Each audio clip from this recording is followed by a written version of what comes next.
దేశవ్యాప్తంగా ఆగస్టు 10వ తేదీ నిర్వహించు బ్లాక్ డే భారత క్రైస్తవుల నిరసన దినోత్సవం సందర్భంగా కడప జిల్లా పోరుమామిళ్ల పట్టణంలో క్రైస్తవ ప్రజా సంఘాల ఆధ్వర్యంలో స్థానిక అంబేద్కర్ భవనం నుంచి రెవెన్యూ కార్యాలయం వరకు శాంతి ర్యాలీ నిర్వహించారు. అనంతరం తహసీల్దార్కు వినతిపత్రం సమర్పించారు. ఈ సందర్భంగా ప్రజా సంఘాల ఐక్యవేదిక నాయకులు ఓబుళాపురం శోభన్ కుమార్ మాట్లాడుతూ భారత రాజ్యాంగ హక్కులను ఉల్లంఘిస్తూ సమానత్వపు హక్కును తిరస్కరిస్తూ మత స్వేచ్ఛ హక్కును హరింపచేసే విధంగా 1950 ఆగస్టు 10వ తేదీన నాటి ప్రభుత్వం దొడ్డిదారిన నల్ల చట్టం తీసుకుని వచ్చి భారతదేశంలోని క్రైస్తవులను అణగదొక్కాలనే కుట్రను నిరసిస్తూ నేడు దేశవ్యాప్తంగా క్రైస్తవులు ఆ చట్టాన్ని వెంటనే రద్దు చేసి అన్ని మతాలను సమానంగా చూసి సిక్కు మరియు బౌద్ధ మతాల్లో చేరిన దళితులను పరిగణించిన విధంగానే క్రైస్తవంలో చేరిన దళితులను కూడా దేశ పౌరులని గుర్తించి ఆదరించి షెడ్యూల్డ్ క్యాస్ట్ హోదాను కొనసాగించాలని ఆయన అన్నారు. మతం మారితే కులం మారదు,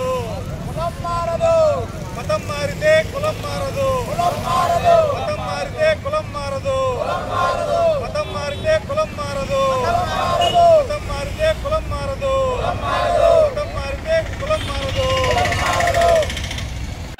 తీసివేయాలి 1950 రాష్ట్రపతి ఉత్తర్వులోని 3వ పేరాను.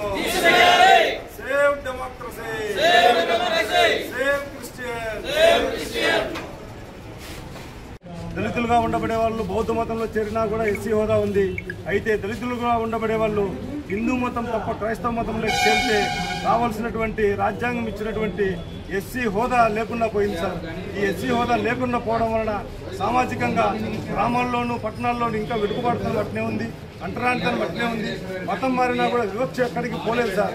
అందుకని చెప్పి ప్రధానమంత్రి మోదీ గారికి మీరు మీ ద్వారా విన్నవించేది ఏంటంటే 1950 చట్టంలో రాష్ట్రపతి ఇచ్చినటువంటి చట్టంలో 3వ పేరాన్ని తొలగించి దళిత క్రైస్తవులందరికీ కూడా ఎస్సీ హోదా తక్షణమే అమలు చేయాలని చెప్పి పార్లమెంట్లో ఉన్నటువంటి పార్లమెంటు సభ్యులు కూడా దీనిపైన చర్చ లేవనెత్తాలని చెప్పి విజ్ఞప్తి చేస్తూ ఈ